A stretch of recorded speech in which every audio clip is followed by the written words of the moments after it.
Hello buddy, it's Wyman here with another Total War Warhammer 2 tier list.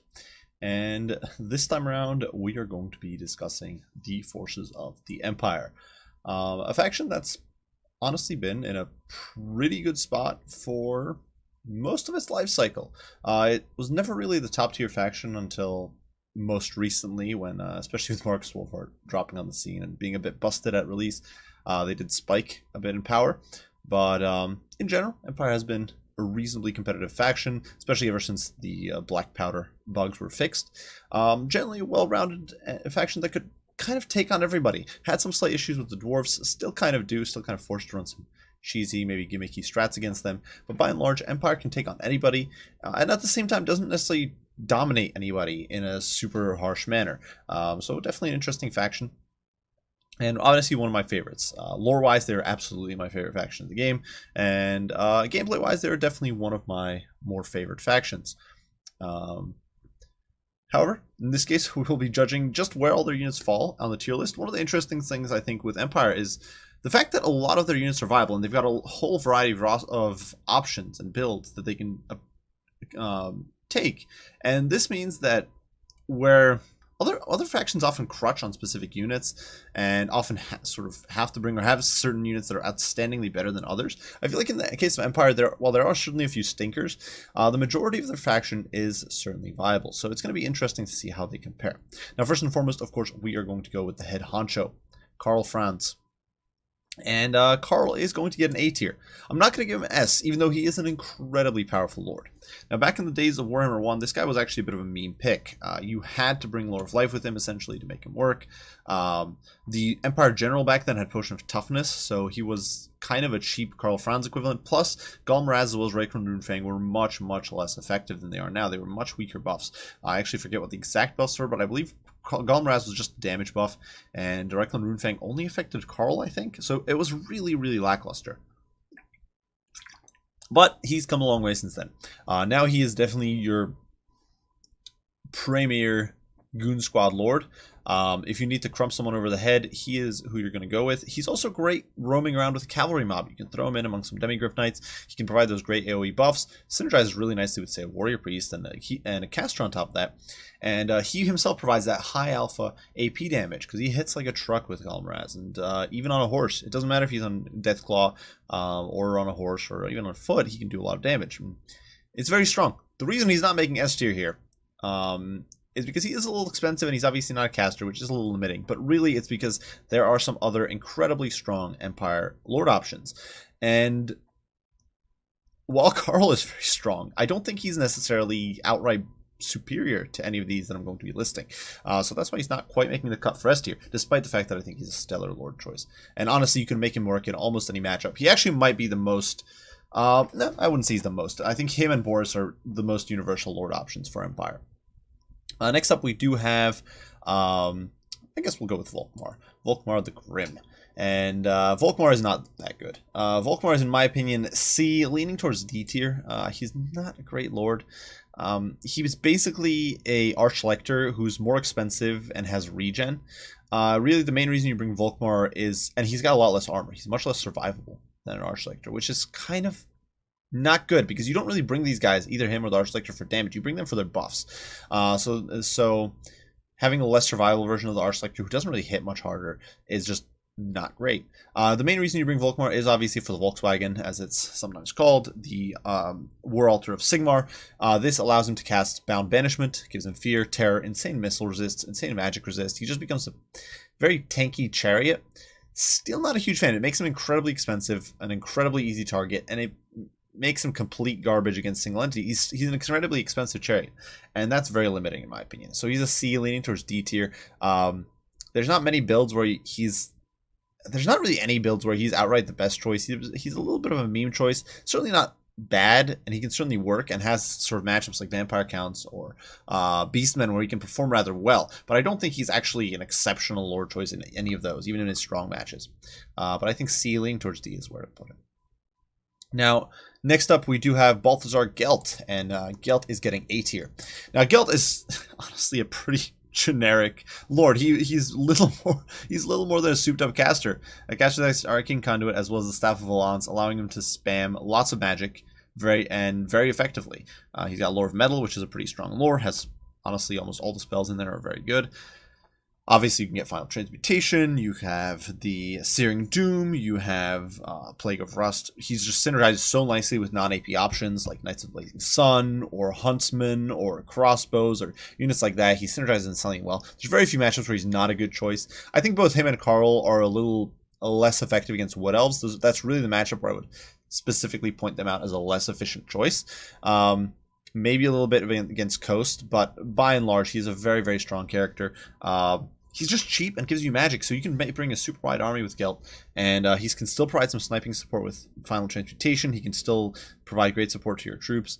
Just insane wins of magic generation. He's a very, very powerful lord choice. And obviously, you can bring other characters to support your troops. You can bring like an Empire Captain. One of my favorite builds against Dark Elves, for example, is bringing a Warrior Priest as well as an Empire Captain, and comboing them with Cavalry while having Guilt providing Overwatch and magic support. So Guilt's a nice choice then that way. Not a fighter at all. One of the worst fighters, if not the worst caster fighter in the game. Obviously Gorst, I guess, is worse, but one of the worst for sure. But yeah, just being such a strong mage, even if it's bland and kind of boring, makes him incredibly strong. I like him. And he actually has a high charge bonus on Quicksilver, so he's not entirely worthless in combat. He can cycle charge, though it is risky and you want to be very cautious. Next up, we do have the Hunts Marshal, if I can find him here. A lot of Empire guys here. There we go. Hunts Marshal, Marcus Wolfhart. And he is, in my opinion, he's strong, but definitely a little bit gimmicky. I think he was started OP. He would have been S tier earlier. He was just so broken. I think now he's once again slipped to A. Excuse me, guys. My throat's a little dry, but a little. Now he's definitely a little specific. He's got specific applications. He still does a good amount of single target damage. He can still delete squishy casters and whatnot pretty effectively. He still does have an AoE net, but he's much less effective at raw damage output. Definitely not as powerful as he used to be. His shots can now be blocked by shields, that sort of thing. Still very strong against dwarves. I think he's much more niche now than he used to be. Against factions that overwhelm you quickly, he just does not deliver. He gets run over too easily. Being a foot lord, obviously, he just doesn't have the best opportunity there. And he obviously doesn't provide great buffs to the army, really. Except, I guess, the snare, which is nice. But really, the main thing is you can bring this guy, you can vanguard him, you can use him to snipe down enemy artillery, win artillery duels. You can use him to pressure enemy lords or casters, which is very, very nice. Both with Focus Shot as well as the Amber Bow. Just very, very powerful abilities there. And that makes him an A tier in my book. Honestly, if it was just up to me, I would probably put him at like a B tier. I don't actually enjoy Marcus all that much. He doesn't suit my relatively aggressive playstyle. Or mobile playstyle, I should say, because he is kind of static, being footbound. But at the same time, he is definitely still competitive, and A is fair, I think.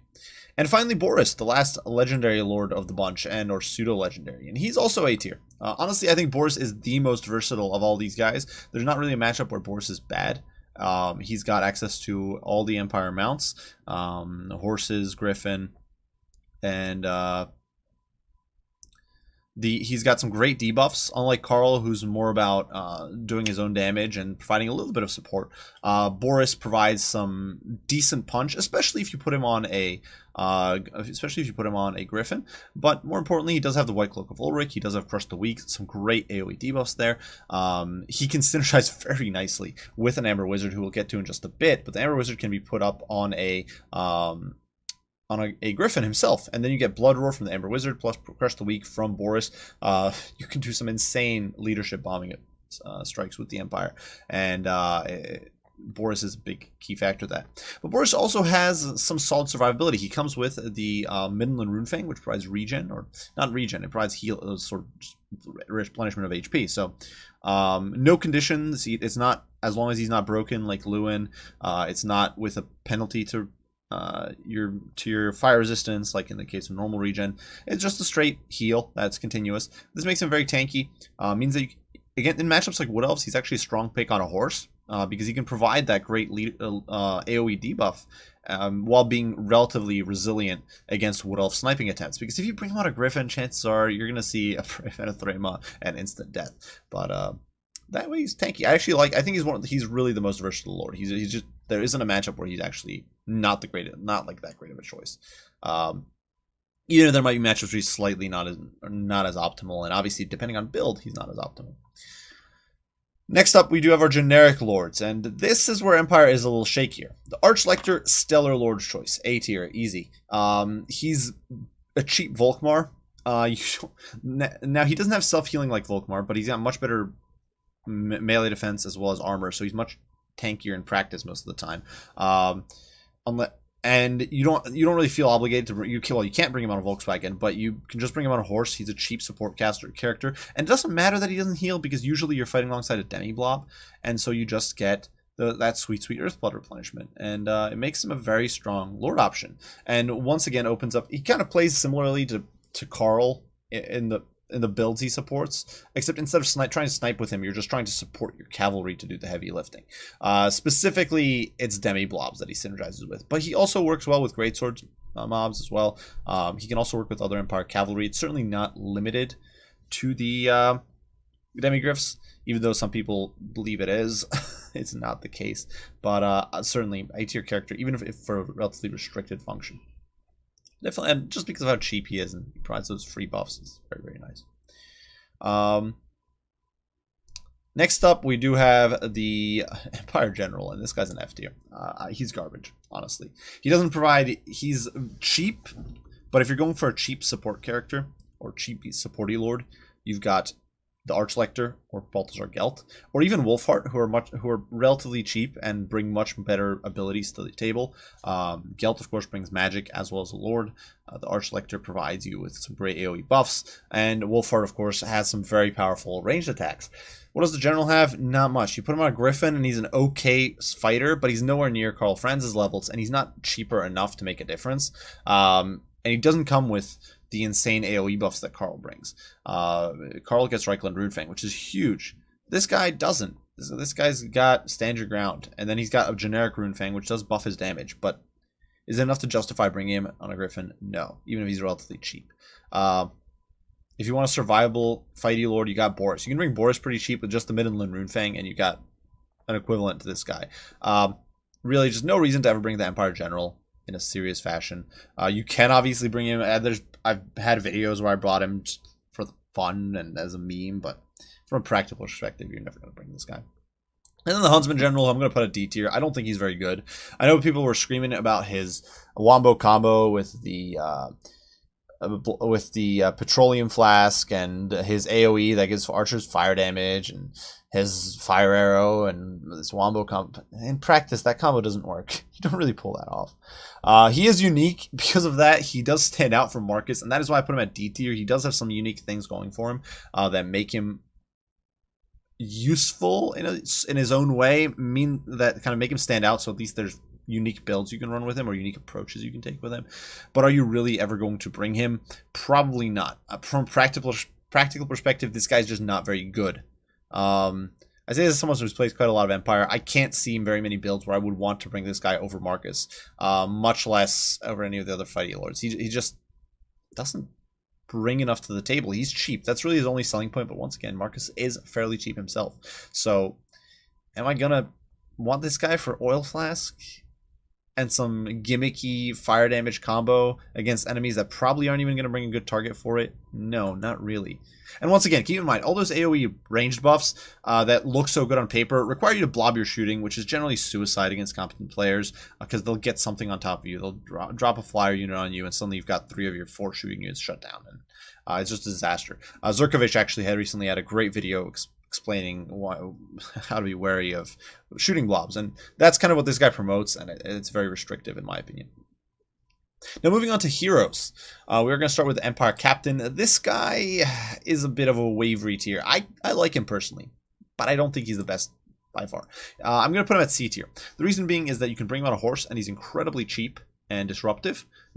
He's actually pretty good against units like Giselles, because he can kill off models relatively quickly, because there's only like 24 of them, so one guy whacking on him. He can often kill 1 or 2 models in a single swing, so he does some good work, and he's cheap. He's a cheap in a roster that doesn't have like true light cav. Empire skirmish cav, and then they have a cheap heavy cav with Empire Knights, but there's no light cav in between, and the captain can kind of fulfill that role a little bit.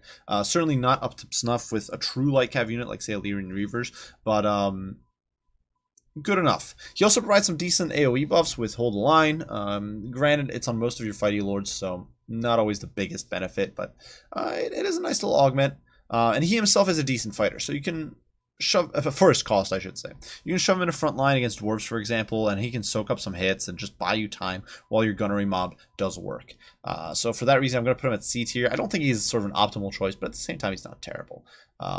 Certainly the weakest of the Empire heroes, but that doesn't necessarily indict him very much. Next up, we do have the Warrior Priest. This guy's an easy A tier, even despite his nerfs. For those who don't know, he did lose the Scroll of Power, so now he can't double cast his spells, which was pretty insane. But basically, he's a miniature Archlector. He's very strong with Demi-Blobs once again, but once again can synergize nicely with Greatswords. I've run some fun Greatswords builds with him, with these guys, and they are very, very potent for that function. Hammer of Sigmar, Shield of Faith, and the Soulfire are all very, very strong abilities, and make this guy a worthwhile choice, in my opinion. Only real downside is that he's a bit expensive, and hits like a wet noodle. Both the Archlector as well as the Warrior Priest are kind of crappy fighters, and that's not necessarily a terrible thing. Empire isn't really about its characters doing damage for most part anyway. But Carl being something of an exception. Carl and Wolfhard, I guess, being something of an exception. But well, that's not terrible. It does restrict you a little bit. You're probably coughing up a good 800 to 1,000 gold for this guy. He does also have some gimmicky abilities with the Banner of Fire. You can synergize him with, say, an artillery battery, have him sit on the cannons, and against factions that have fire vulnerable units. There's not many of them, but there are a few. He's a strong choice, in my opinion. It's definitely a little bit of a gimmicky trick, but still, I think it's worthwhile, and in some cases, and can definitely help you. I believe there's an Everchosen where the Warrior Priest was brought in against Vampire Counts or Vampire Coast, and they deleted, I think it was Noctilus in seconds. It was absolutely disgusting. Then we move on to the Witch Hunter. So the Witch Hunter is, in my opinion, a B tier hero. He used to be a bit stronger. I would probably have actually rated him closer to A, but Accusation was nerfed, or actually, shouldn't say nerfed. It wasn't really nerfed, but it was reworked, and effectively, it's not as versatile as it was. It's now a debuff to enemy melee defense, missile resist, makes them more vulnerable to all forms of attack. Really, reduces armor as well. He himself is a decent shooting hero. He does decent amounts of damage over time, decent chip damage. He can 360 no scope with his pistol, pop off a few models every time. So definitely not a bad hero by any means. Certainly very strong in some matchups. I think he's still stellar in, say, Blizzards. His debuffs synergize very nicely with Empire's shooting. But he is limited in mobility because he is footbound, obviously. He's not a great fighter. So, and he is, well, not expensive, definitely not cheap. So oftentimes you'd rather bring, say, unit of handguns and just get a little more oomph rather than a Witch Hunter. So I think he's a B tier nowadays. Not terrible, very decent choice in a lot of builds. He can provide that extra little bit of damage output you need with your shooting. He can provide some of that disruption and that damage output with his 360 no scope. Definitely not a bad character, but yeah, not quite as insane as it used to be when Accusation was basically a short-ranged Spirit Leech. So I think B tier is fair. Maybe a little leaning towards C, but weaker B tier, but still solid character choice. And then we have your Wizards, and these are, well, there's two of them, and the reason there's two is because the Ember Wizard actually stands out from all other Empire Wizards with some of his kit. So we'll do the generic Empire Wizard. There's nothing to say for this guy. He is a generic caster. It's like the Bretonnian Damsel. There's nothing special to say about this guy. He doesn't have Arcane Conduit. He's got the Power Stone. He's got Blast, which is kind of a meh bound ability. You have to bring him in some form if you're bringing Carl, if you're bringing Boris. The main selling point is that Empire has stupid variety of casters. You've got Lord of Death, Life. You know what? Actually, I was gonna put him at B, but I think I actually will put him at A because he does. You get a massive variety, and we've got a lot of A tier heroes and lords here, but you get a massive variety of magic. And the second point with this guy is that he's actually got a solid mount selection for casters. You get a horse as well as a Pegasus, which is really nice. You do not get that with other for example, the Bretonnians. There you're stuck on either a unicorn or a horse, which is a bit more limiting, and I think that it is a reason for the Empire caster being a little bit higher on the roster, a little higher on the totem pole, and definitely a very useful unit for Empire. Plus, because Empire has so many non-caster lords, you're almost always going to bring a caster hero, so honestly it's a strong unit. Next up we do have the Ember Wizard, and this guy also gets an A tier. He's not an S tier, but the reasoning here is a little bit different. His combat stats are shifted around a bit compared to a generic wizard. He has terrible melee defense. I think it's 13 baseline. That's like worse than a Cygor. And he's got pretty high melee attack, I think at 50. But the interesting thing is you can get this guy a Griffin Mount. The Griffin Mount is weaker than a General's or Boris's or Carl's Deathclaw. It's not as strong as any of those. But it is a Griffin, and it comes with Blood Roar, so it synergizes very nicely with Boris. You can also summon Manticores with this bad boy, because he's a Lore of Beasts caster. And, yeah, it's pretty nasty. You can bring this guy, you can bring a second Lord on a Griffin, and then you can bring a Lore of Life caster to support him, and you've got a nasty flying goon squad with heroes. With AP, Blood Roar inducing, Fear and Terror causing, monstrous heroes. It's pretty damn strong. He can synergize really well with certain builds, and I think for that he deserves an A tier for sure. And I think he's a very, very unique caster. He's honestly, I think he's already the most unique caster in the game because he really stands out from his peers, and he's literally one of a kind in the roster, which can't be said for anybody else. There are other casters who obviously have monstrous mounts, Lizardmen being a prime example, but they don't stand out from their peers in that sense. All Skank Priests can get a Stegadon mount or Pterodon mount. So I think this guy's cool there. Now for infantry, and this is where once again Empire has some really strong options. It's going to be tough. Well, no, so there's certainly some that are not that great, but spears and spears with shields are both an easy A tier. Very strong holding troops. Not the actually, you know what? I will put generic spears and. Nah, spearmen are going S tier, and spears with shields are going to get A tier. And we're actually, some of you guys might disagree here, but I'm actually going to put swordsmen at A tier as well. So here's my reasoning.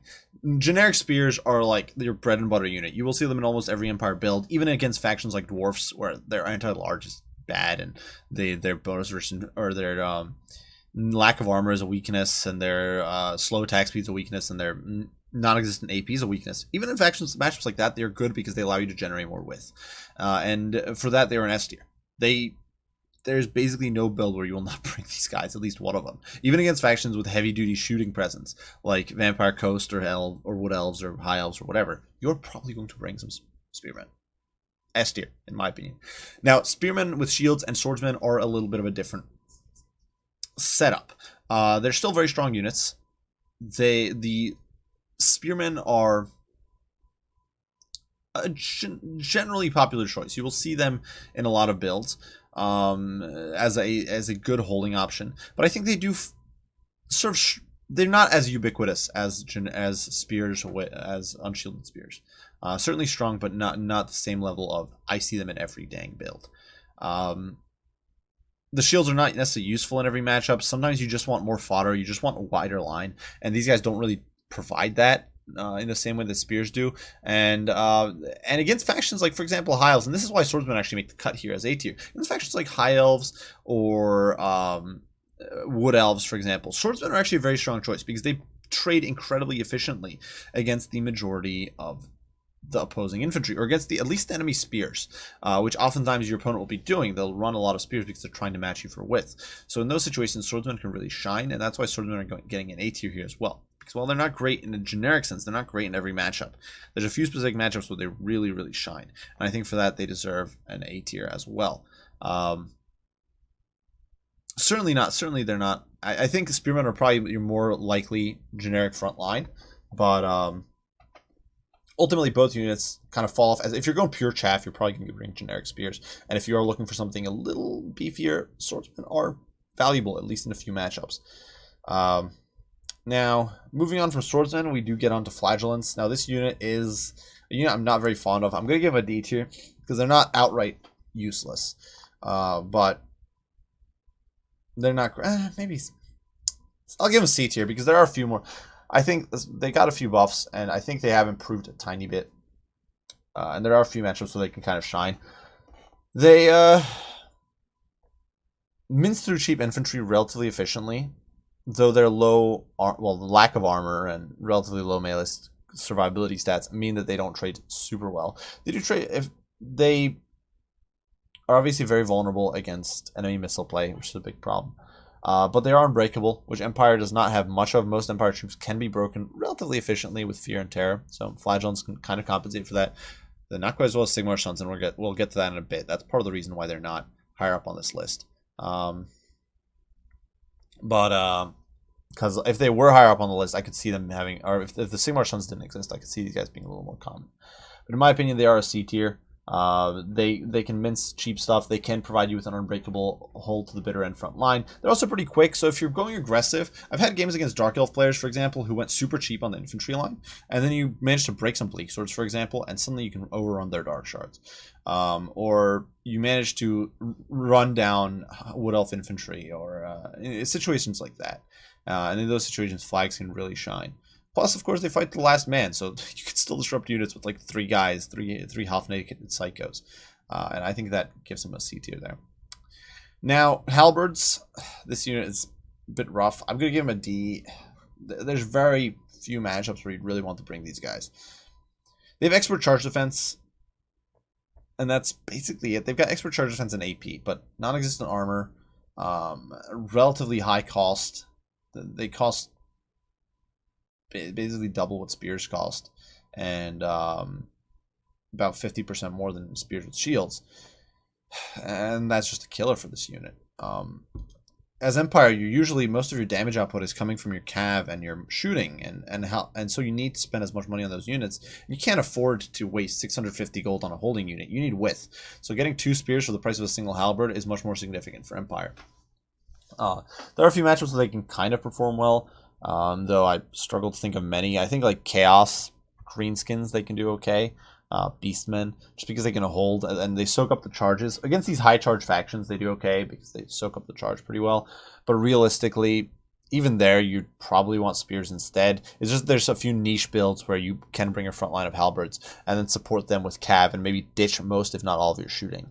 But really, D tier, no better for these guys in my opinion. In my opinion, they need a total overhaul, though I've discussed that before. The unit is just not in a hot spot. Finally, we do have greatswords, the last Empire melee infantry, and these guys are good. I'm gonna give them B tier. They're not a top tier great weapon unit by any stretch of the imagination. They did get a slight buff recently, but they're not a top tier greatsword unit. The main thing is they give Empire a greatsword unit, and they're nice. You throw a few of these guys in with a warrior priest, and they will dumpster chaos warriors and black orcs. It's actually kind of hilarious. You throw these guys into the grinder, and against Tomb Kings, and they can hold the line for you against Tomb Guard, for example, and they'll munch any lower end troops. They'll just munch on them and eat them and destroy them. They're a very good holding force. A single greatsword unit can be that anchor that you want it to be, and I think for that, greatswords get a B tier. It's not sort of the meta choice, I think, is what it really boils down to. Greatswords can be strong. They've got specific situations where you can make them strong, specific situations where you want to bring like 1 or 2 of them. Honestly, even against weird factions like Wood Elves, they can be good because Wood Elves don't usually bring good units to counter greatswords, except shooting. So if you can shut down the shooting and have some greatswords in your line, those greatswords will often munch through Eternal Guard, War Dancers, Dryads, the generic stuff Wood Elves bring. So for that, I think they deserve a B tier. They're not. And they're also like your only infantry hope against dwarves, which immediately puts them up somewhat, I guess. Which does get us on to Regiments of Renown, where there's only 2 of them. One is the Sigmar Sons. These guys are an easy S tier in my opinion. There's almost isn't a build where you don't want to bring these, or where you can't bring these guys. You can basically bring them in any matchup. Unbreakable Swordsmen. Swordsmen have a stellar stats baseline. Make them unbreakable and give them tier 9 Veterancy, plus more HP, and you've got an insane holding unit. It's probably the reason Flagellants are basically seen very rarely and Tattersouls are never seen at all.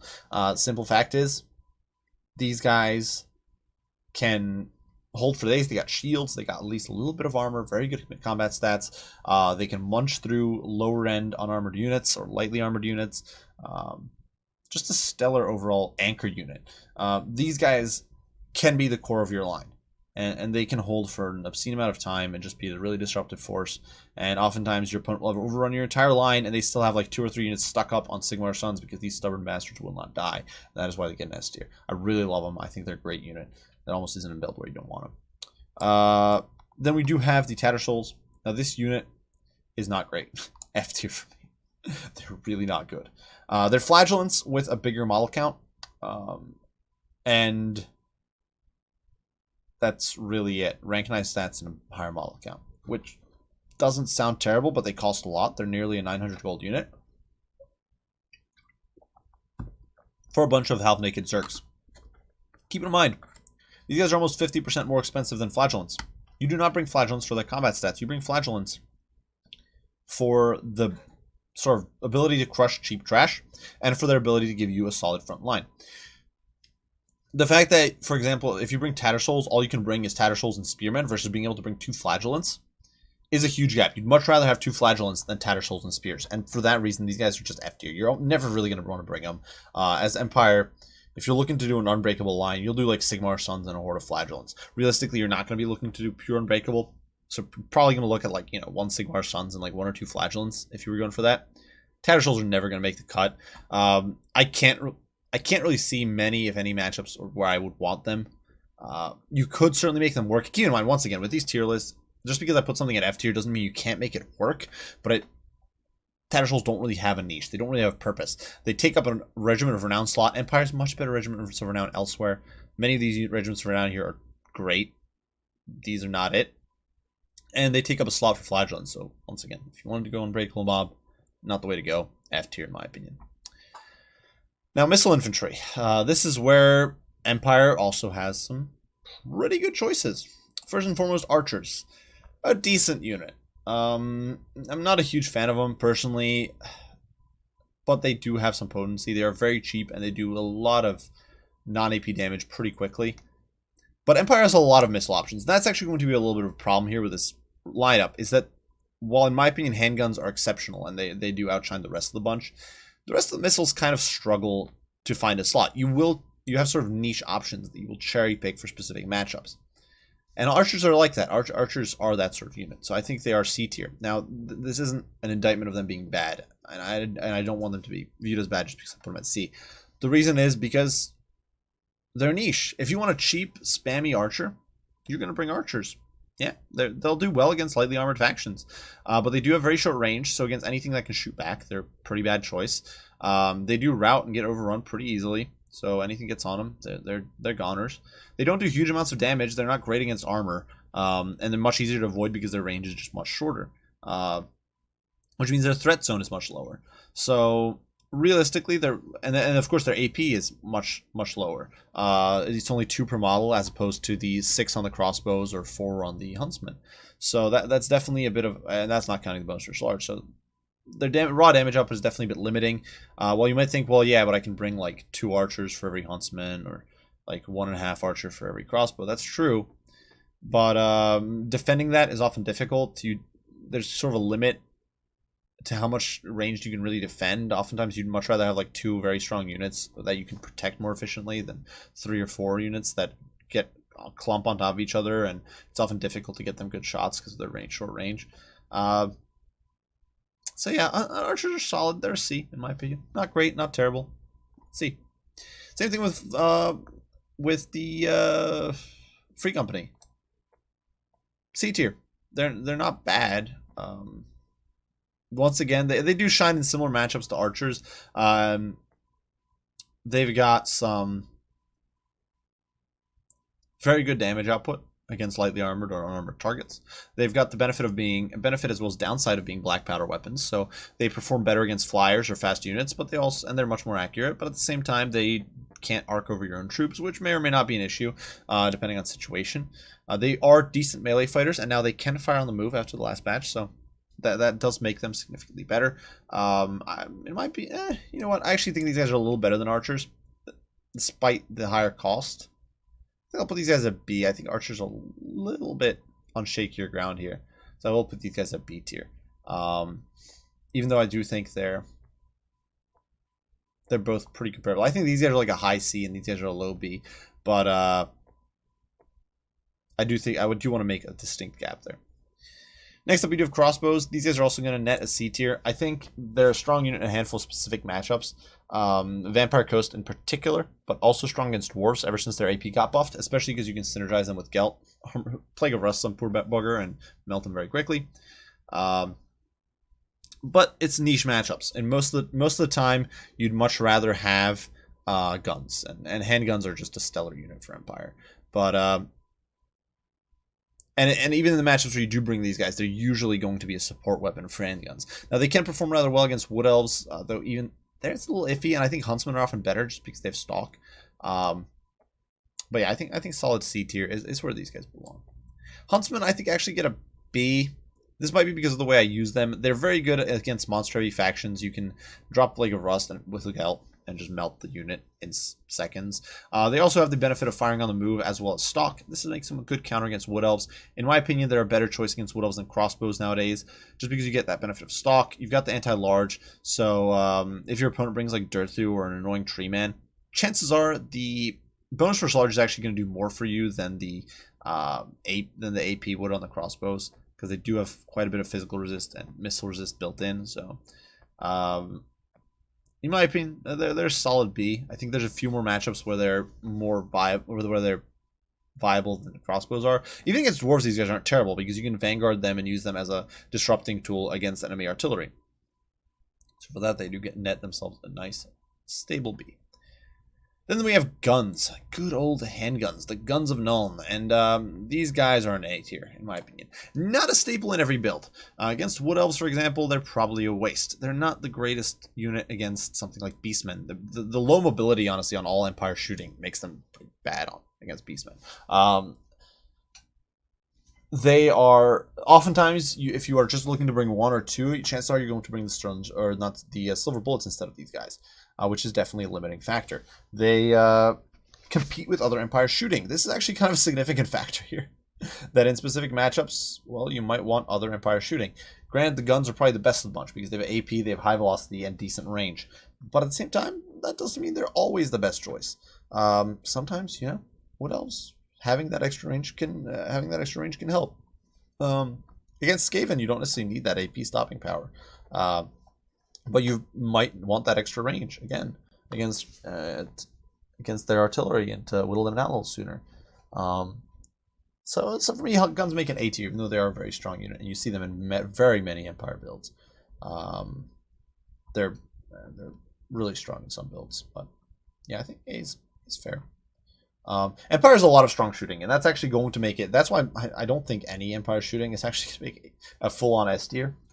Even though I like a lot of Empire shooting, the fact that Empire has so much shooting and so much overlap and so much niche, so many niche options is going to be restrictive for him, in my opinion. Now, moving on, we do have the Regiments of Renown. First and foremost, the Deathjacks. This is, in my opinion, not a very good unit. I would put it at F, but I had some talks about this unit before with Dow Plays in particular. We discussed Empire and some of their units, and he had a different opinion than me on the matter, and I think he brought up some good points. These guys do fire faster, which is nice, being a cheap unit. They do have stock and Vanguard, and snipe, which is nice. You can use them as a sneaky backline harass and use them to disrupt enemy shooting. Now, they are only 100 cheaper than Huntsmen. I think in most cases you'd rather have Huntsmen than these guys. But occasionally, if you just want to shut down an artillery piece, these guys could do the job. Their higher leadership means enemy counter shooting won't break them as quickly. And if you can sneak up, destroy an artillery piece or two, they've paid for themselves already. Because they are a cheap unit. I think that is a sort of strong point that I got from the discussion I had with Dav on the matter. And so I will put them at D, maybe leaning even towards C, but I think D is probably where they belong. I don't think they're that good of a unit. I think in most cases you'd rather just have generic. Empire's not big on stalk play, so I think they are a bit of a D tier. I think in most cases Huntsmen are better. Having an extra 40 range is more valuable than having snipe on a trash range unit. In most cases, your opponent's front line is going to be so far out that they're going to zone you away. So let's say you're fighting against dwarves. Chances are their front line is going to be 40 meters or more away from their shooting. So you're not really going to be able to get shots on top of their shooting before you've been spotted. So bit of a limiting factor. I think that they definitely D tier. Probably the best they deserve. The White Wolves, this is a unit that I'm a little iffy on. I have used them in very limited fashion and never been particularly impressed. I'm going to give them a D tier, just more because it's a benefit of the doubt thing, than because I actually think they're that good. I've used them a few times, but you know what? They might actually be F. As much as I want to give them a D, because I think they're a cool unit, being a sort of Shadow Warrior-esque Empire choice. I feel like there's Empire. The fact that Empire is so dominant in the heavy cav field means that you're not really concerned about your archers being able to fend for themselves. Really, it's not as big of a priority.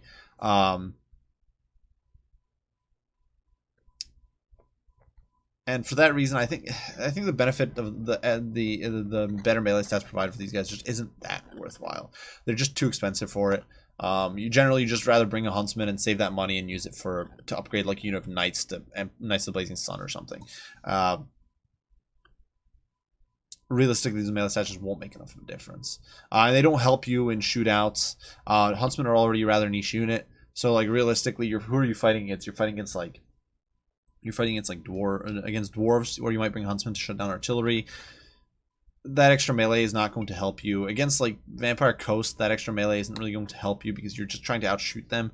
Against Wood Elves, it might not even help you because honestly, Wood Elves are not that good at swarming through like 4 heavy cav or something. Wood Elves usually have to try to pick you apart with Weight Watchers. So yeah, F tier probably for these guys. As much as I wanted to give them a D, I think F is where it's at, sadly. And I missed the units that are actually cheaper than them because I'm dumb. But Silver Bullets and Sterling's Revenge. Sterling's Revenge, in my mind, gets a solid C. Not a top tier gun unit. The short range is definitely limiting, as is the high cost. But you do get immunity psychology, very good combat stats for a missile unit. The matchups where you bring these guys, they will often, and as well as the nature of the unit, means that they often will fight in melee, which the Huntsman Regiment of Renown doesn't really do.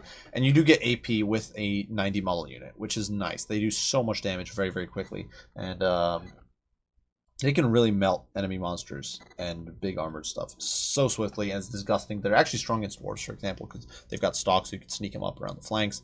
The Vanguard them, that sort of thing. Just solid unit. Not top tier. The short range, the high cost definitely is limiting, but I don't think they're quite as niche as the units down at D tier, much less useless like the F tier one. Silver Bullets, A tier. Honestly, this unit verges on S. You see them a lot, though I think lately we've seen them less than before. I think they've become less popular, less of a meta pick. Not entirely sure why. It might just be my personal bias or experience talking, but I feel like I haven't seen Silver Bullets as much as I used to. Unit has magic damage, which is situationally good. They have a little more range and stock, which is really the most important part compared to handguns. Magic damage means they're not as good against dwarves, and if your opponent runs with a Rune Lord on a toilet seat, they're a lot worse against dwarves. I do think if handguns are a low A tier, these guys would be like a high A tier, but realistically it's like handguns are a solid A and these guys are a high A tier.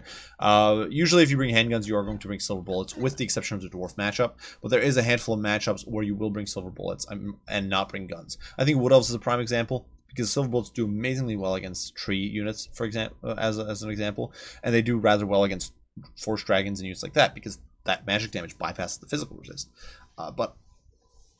And stock protects them from enemy missile play, but at the same time that magic damage is a hindrance in other matchups, and for that reason, and against a faction like Bretonnia perhaps, you don't necessarily want the magic damage. You don't really care for the stock and magic damage. You might just want raw damage from the guns. So for that, I think A is probably a solid choice for these guys. They've got a few like slight disadvantages compared to handguns that mean that they're not a straight tier higher. Now then we do have the Skirmish Cav, which is definitely one of the cool things about Empire, one of the things I really like about Empire, and that's, we've got quite the laundry list of units here. Outriders, Pistoliers, and Outrider Grenade Launchers, and all of these guys are stellar, and this list is so full of A-tier units. Empire just has a lot of units that it can use in a wide variety of builds and a wide variety of ways. Holy hell. Feels bad, man, because I'm legitimately just cramming so many units. Part of it's also that Guilt enables certain units that wouldn't normally work as well, but I think maybe I should be a little more harsh. Because Handguns, for example, against a faction like Beastmen, or against a faction like Vampire Counts are not that good. Your opponent will often just compromise your backline very, very effectively. But I do want them to be distinct from Huntsman and Free Company, because I do think they are a tier above those. Now, Pistoliers do get an A tier. Good harassment cav. They can pew away at lightly armored targets. With help from Guilt, they can counteract heavily armored targets. They do a lot of damage very quickly. And they're one Empire light cav that can actually outrun or a lot of counters. They've got a full 90 speed rather than the 84 on Outriders, and this is a big boon for them. They also fire 360. Makes them a good counter against skirmish play from enemies. While they can't match the range on a lot of those units, against like throwing axes and Centigores and Marauder Horsemen and units like that, these guys can perform pretty darn well. Against Dark Riders with repeated crossbows, I really like these guys because you can run them in close, gun down your opponent if they aren't paying attention, and if your opponent tries to close for the distance with repeaters, you can kite away and shoot them down as they approach. So I think it's solid A tier. Outriders also net an A tier. Yeah, it's a lot of A tier. These guys are Outriders, guns that move quickly and shoot quickly. Their DPS is insane. They've actually been fixed to work as advertised, which was for the longest time a huge gripe I had with the unit. Is that while it was a good unit, or decent unit, I should say, it was basically handguns with less models and mobility, which is kind of meh, kind of boring. Now they actually shoot fast. They're actually repeater rifles, and they melt face. And that puts them at A tier for me. There's matchups where you wouldn't bring handguns like Vampire Counts, or you will bring Outriders, because they can do huge amounts of damage to armored targets or single entities, while at the same time being able to stay ahead of the fight. Your opponent can counter them with light units because they only have 84 speed, but against heavy calf, they can certainly kite away and survive. And of course, infantry and that sort of thing, they kite away against. Then we do have Outriders with grenade launchers. And this is a bit of an interesting unit. Personally, I'd probably like to put them at A. Personally, the way I play these guys, I'd probably put them as far as S. But I think, to be fair, B tier is probably where they belong. They are stellar in one job and one job only. Killing of lightly armored infantry. They're also pretty damn good against heavily armored infantry, especially if it's clumped. Like high elf infantry, or especially dark elf infantry, who doesn't have physical resist or missile resist, like White Lions. These guys do so well against. They can get some juicy connections. Against factions that don't have the range play to zone these guys off, they are a nightmare. They've still got 100 range. They just wreck blobs of infantry. It's just disgusting what they can do. But it is of a niche purpose. There are not that many matchups where we want them. I think Vampire Counts, Vampire Counts, Dark Elves are two of the outstanding matchups where they perform well. Beastman is a decent one as well. But they are certainly very vulnerable to fast enemy skirmish cav. They are very niche. They don't perform against all targets. They literally only perform against like one group of targets, and that's infantry. And this is a valuable function for Empire, because Empire does not have the greatest time fighting in swarming tactics. But Tomb Kings, these guys are actually really good against, despite the Tomb Kings' prowess at ranged combat. They can do some huge amounts of work. But usually you'll bring like 1 or 2 units of them and use them to chip away at infantry. So it's a very niche purpose, and I think B tier is fair. Dwarves is actually another weird matchup, so they perform well, because Dwarves are so compact in formation, and if you can be sneaky, get in on the back line, they can do some work. So yeah, B for these guys. I like them. I like them a lot. Like I said, I'd put them at S, but I think a fair take is B. Which does get us out of the ballpark of shooting cav and onto regular cav. And this is a place where Empire has a lot of stiff competition between units. And I think some of the roster is actually a bit more overrated than other bits. But diving first into Empire Knights, this is a pretty strong unit. We're going to give them they're either a high B or a low A for me. I think I'm going to give them a high B, because the 2 units I'm going to put at A are really darn good. and probably leaning toward, maybe not quite leaning toward that, but Empire Knights, really, to sum them up, high armor, heavy cav, cheap. Those are like 3 words to describe them. High armor, heavy cav, cheap. Their combat stats are not great. They are slow as all heck. They do not have the greatest charge bonus. They don't really shine in any category super well, but they've got 110 armor, which means they can shrug off enemy spears. Enemy cheap spears, your opponent thinks they're cool with their little Lothran Sea Guard. Knights don't give a crap.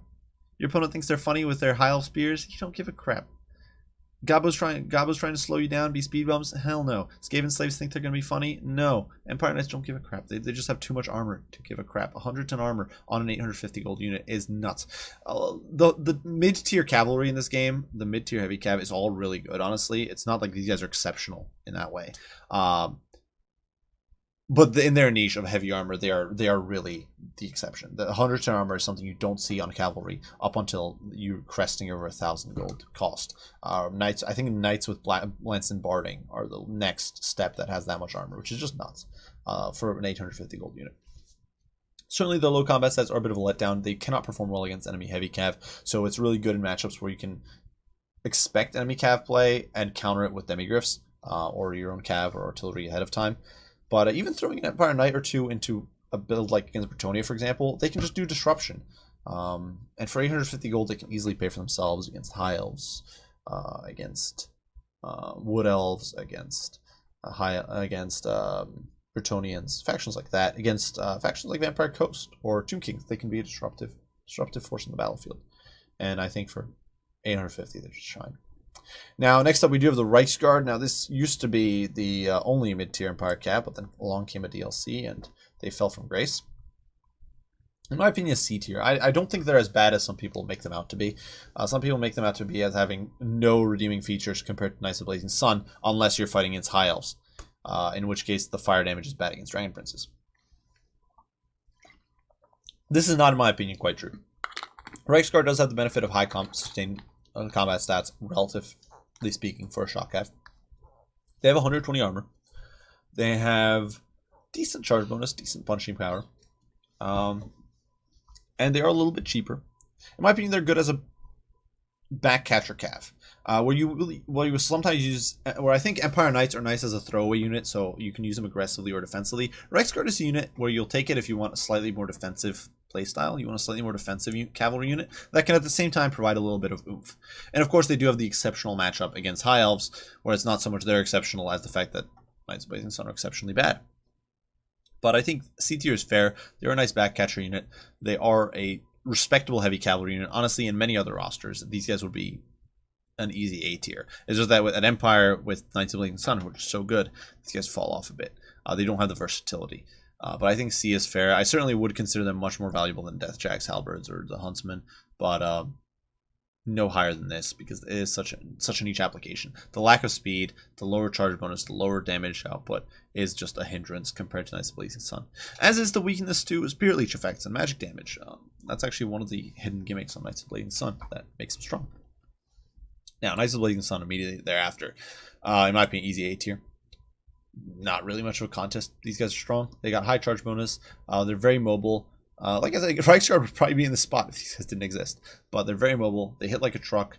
And they're resistant to magic attacks, especially Spirit Leech effects, which is important on a unit that costs 1,200 gold. It might matter less on a unit like, say, Empire Knights, but, you know, when you pay 1,200, it becomes valuable for an opponent to hit you with magic. Being able to tank a Spirit Leech attack. You actually don't lose models from Spirit Leech with these guys because of the 25% magic resist. Means you're a little more survivable against magic attacks like Grail Knights or against Splash from, say, Balestra Field Trebuchet or the Regiment of Renown Cygor. Means that if Alariel is trying to be cheeky and provide support for her troops, which granted is not an ideal case because you shouldn't be fighting High Elves with these guys in the first place because they're fire. But if your opponent is imbuing their troops with magic damage, these guys can tank it better. I used Alariel because I was thinking of imbuing magic damage. Then I realized it's a horrible choice of example, but what can you do? A tier for these guys. Great against Wood Elf. Great against great in really most matchups. Really strong against Tomb Kings just because of the extra damage against most of their lords from fire. I like him. Easy A. Easy A. Demigriff Knights with Halberds, another easy A. I should completely skip their poor non-Halberd variant. These guys get a C tier. So Reasoning being, Halberts are overrated in my opinion. They are a unit that many people swear by, and they're like, oh, that's the unit that carries the Empire roster. You can't get away without it, blah, blah, blah. Bullcrap. This unit is strong, but it's strong in a niche, in sort of niche circumstances. It's very strong against enemy heavy cav, and fairly strong against heavily armored monsters. The main thing is Empire's guns, so they can force the enemies to come to you, which, for example, Britonia cannot do, and that enables Halberts to perform better than they should. But the unit doesn't trade exceptionally well, given how specialized it is. It doesn't have shields. Really, it's a niche. It's a unit you're bringing against like Britonians, High Elves, and like I'm trying to think. Britonians, High Elves, maybe Lizardmen and Chaos. It's Vampire Counts, of course. I think Vampire Counts are one of the exceptionally good matchups to this. But it's not a unit you see, and it's not a unit you bring in every matchup. It's not even a unit you really bring in like over half the matchups for Empire, in my opinion.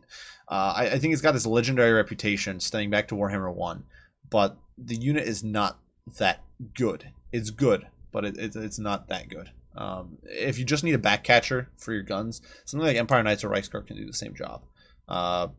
Demigryph Knights are just overqualified against a lot of units. The fact they don't have shields makes them less useful against certain factions because they'll get shot to crap.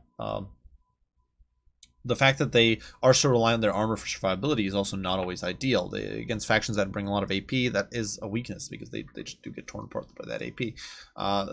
They're very strong against cav factions, really, and decent as a backcatcher tool.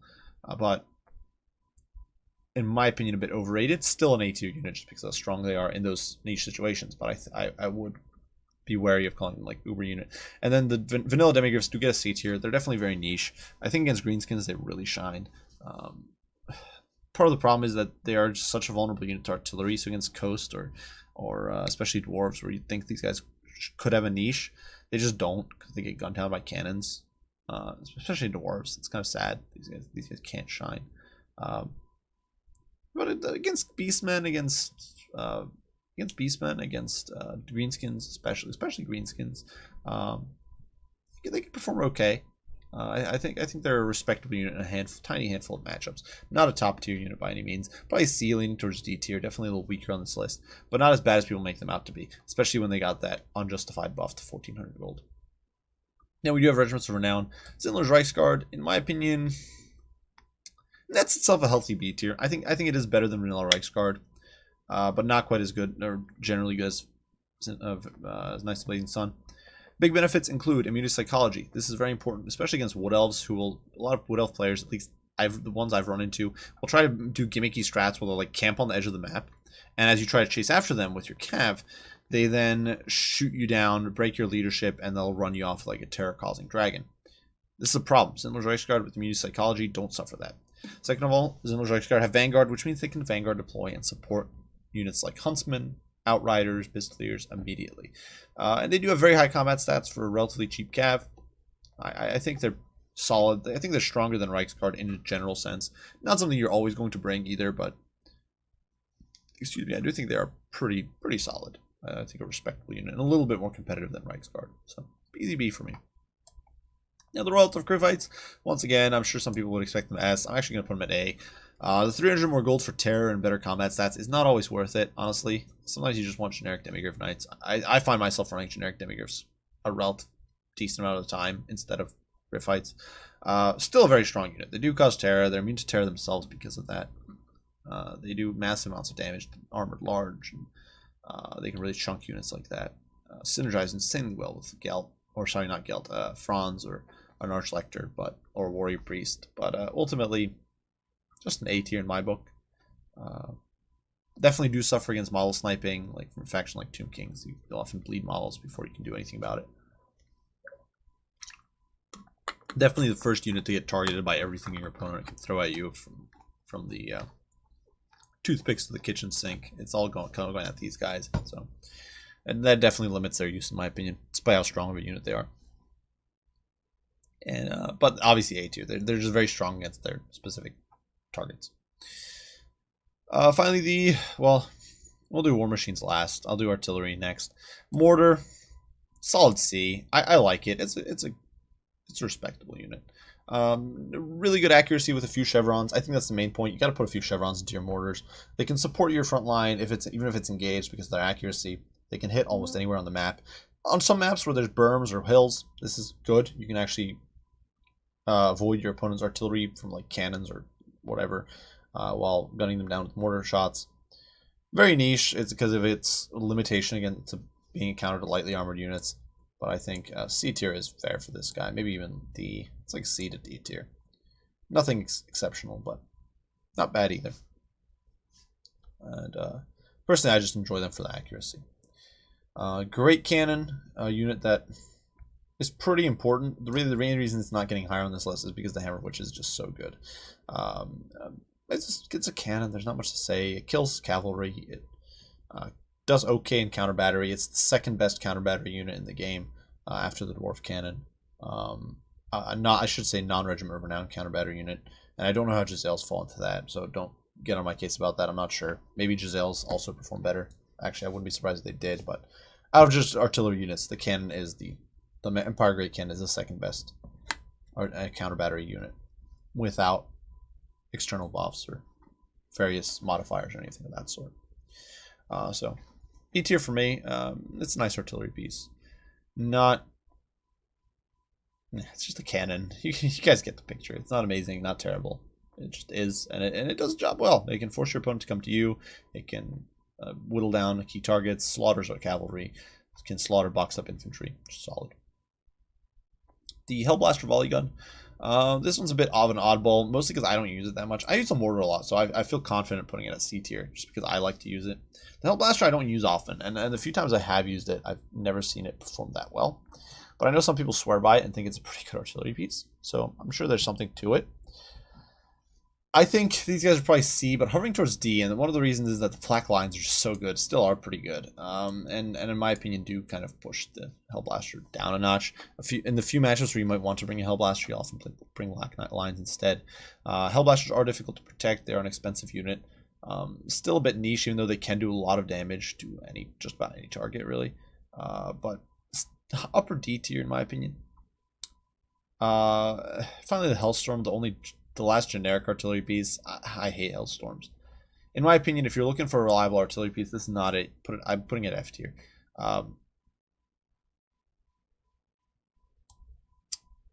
This unit can kind of work against dwarves if your opponent is very campy. It can work on ideal maps and ideal circumstances, especially if your opponent sort of caters to this unit and builds in a manner that enables it. The problem is the unit it's just too inaccurate, which boils down, I think, a lot to its arc. It tends to overshoot or undershoot the target. So if your opponent doesn't box up and create a very comfortable target for your Hailstorm, it's not likely to perform well.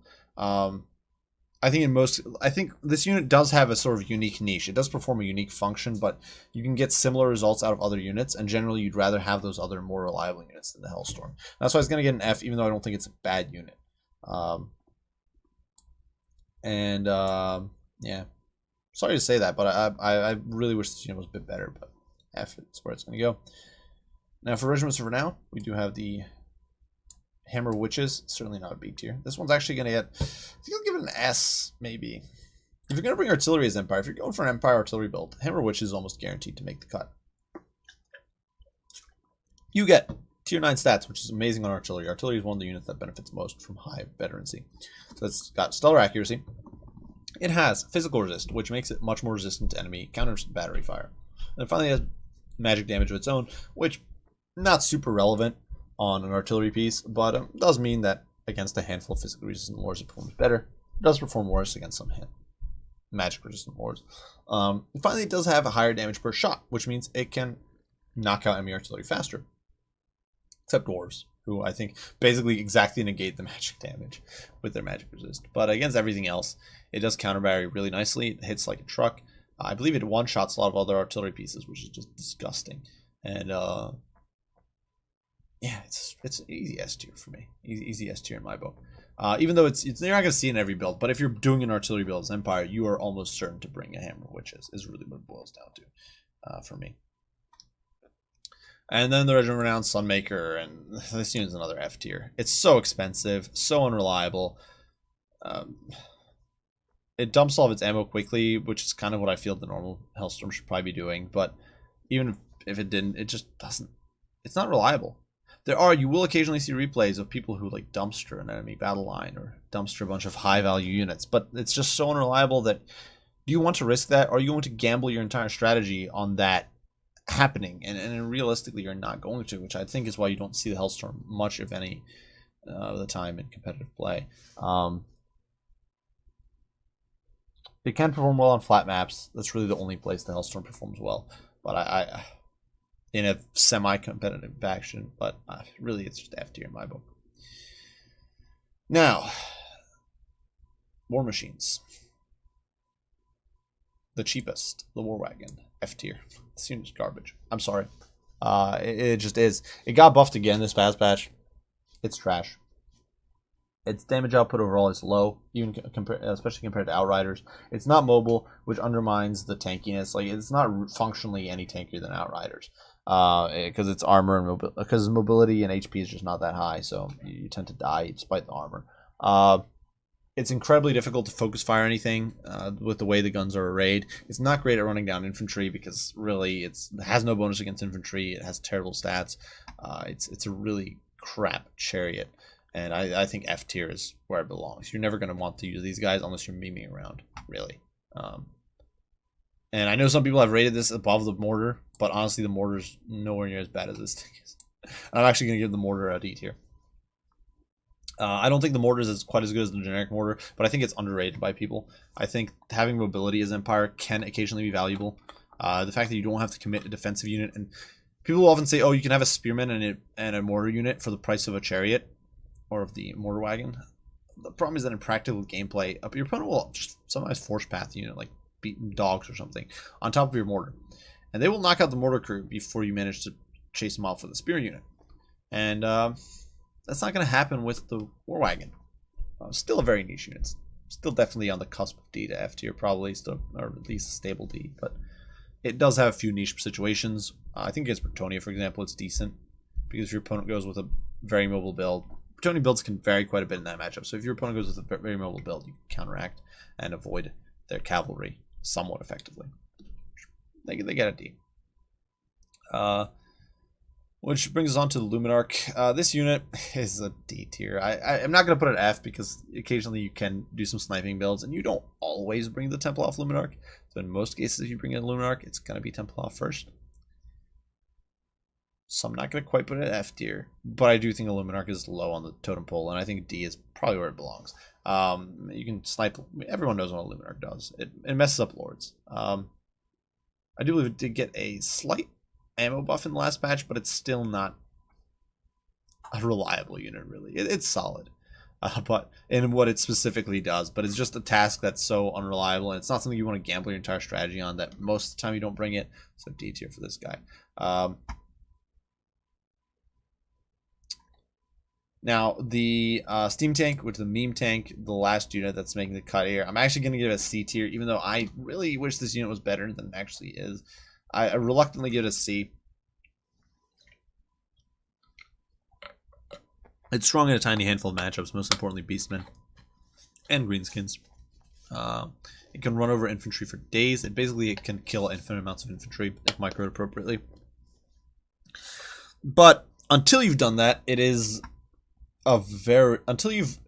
So, Steam Tank's a win condition. If you can destroy your opponent's anti-large tools, or their big armored large killing tools, it becomes an unstoppable juggernaut. No amount of infantry is going to stop a Steam Tank. It doesn't matter if they're chosen. It doesn't matter if they're Black Orcs, even Nasty Skulkers or whatever. They're not really going to be able to stop a Steam Tank. The meme tank is very strong. The problem is that until that point, the unit is essentially 2/3 of a cannon battery, or like a 1400 gold chariot, really. So you're not getting your full money's worth until your opponent is crippled and most likely already lost. And the fact is that the Steam Tank has many of the same weaknesses as Empire Heavy Calf, so chances are your opponent has more than enough tools to deal with a Steam Tank, unless they've built really badly. And I know some players will go with a full kite build and they're surprised Pikachu face that, you know, they're shocked to see that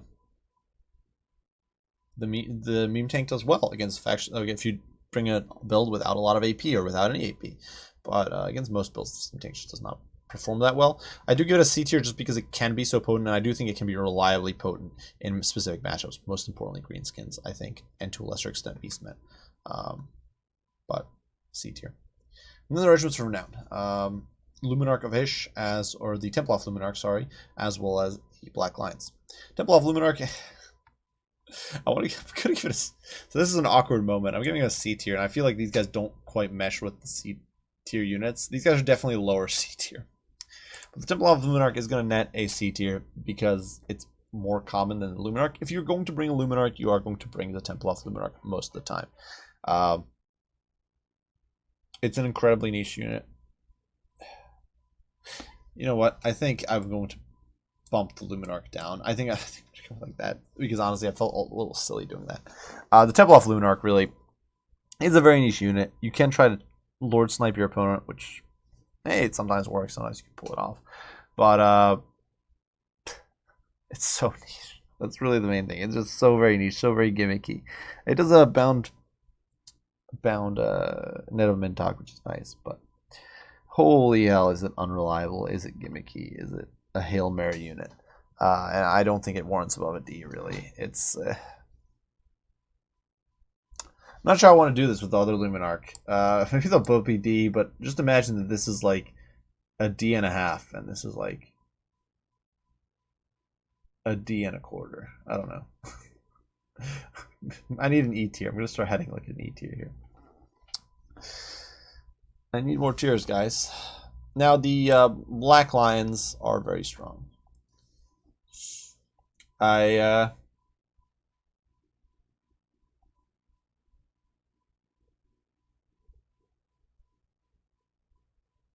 want to put them at A tier. They're not S tier anymore, I don't think. They're too expensive. And they're not as good against all targets as people make them out to be. They're not that good against single entities. They tend to be pretty inaccurate, actually, contrary to claims that I've seen. I've done some testing personally, and if an opponent beelines like a Stegodon or a Carnosaur at you, you're not going to do really that much. Like, you will do good amounts of damage, but not enough before the unit is on top of you, and now you're getting torn to shreds. So the unit is strong, but not quite that strong. It can dictate the pace in certain matchups, and that is why it's going to net an A tier. In specific matchups, in specific situations, it is a very potent unit. It can do a lot of damage, so it definitely deserves, in my opinion, A. Probably leaning more towards S tier. It's like an A+, but I don't think it's quite an S. You're not always going to bring this. Just because you brought a mobile Empire build, you're not going to bring this. But definitely one of the stronger choices here. And that's it for Empire. It's a faction I'm really fond of. I'm actually surprised by how this tier list ended up. There's a lot of units at A tier, but I guess a lot of them are lords and heroes. Empire just is a very strong selection of lords and heroes, and all of them are very competitive. And I wouldn't be fair to put them at like B or C tier. I think all of them have their own merits and their own competitive situations. There are also some stinkers on the Empire roster. 2 Regiments of Renown, actually 3 Regiments of Renown. Some of the artillery, some of the generic wagons, and of course the generic lord here are quite crap, and so they don't make it too high. It's obviously important to keep an eye that Empire has a pretty bloated roster, so some of these units in isolation would actually be really good, but because Empire can cherry pick units for specific function, you won't necessarily always see them. So, like, for example, archers would be a really strong unit on a roster like trying to think. On a roster like, for example, let's say Dark Elves, you'd probably see these guys a lot more because you don't always want an armor-piercing unit. And these guys are decent archer. Again, on a faction like Bretonnia, you might sometimes see these guys because they got short range, but sure. But you probably see them more often just because, well, you don't have much competition. But in a roster like this, where you literally have 4 different variously specialized non-AP infantry missile units, and that's before we factor in non-AP cavalry units, of which you have 2, and then non-AP artillery, of which you have another 2, it becomes much more difficult to sort of always use these guys, because there's so many different builds, so many different approaches to take, so many different combos to take, and because of that, these units don't warrant as high of a place on this list, in my opinion. I will say I don't think any of these units are outright unusable. I like to say that because I know people get disappointed when I put certain units low, and they're like, you can use it. You certainly can, but I don't think they're worth using if you're looking for consistent wins. The Hailstorm, for example, can be devastating. I have had matchups. I have seen matchups where people get insane value out of a Hailstorm. But is that vaguely reliable? No. Sometimes you'll get completely screwed, and the fact that you spent, 1,800 gold on a unit and then gets shafted is just bad. So that's why these units don't make the cut there. So that's just my 2 cents there from someone who plays quite a bit of Empire. Feel free to leave your thoughts, opinions, comments down below, guys. I'd love to hear what you guys have to say and what you guys think. Do you disagree with this list? Do you agree with this list? What would you change? Let me know. I'd love to hear it. Hope you guys enjoyed, and I will see you all in the next one. Bye for now.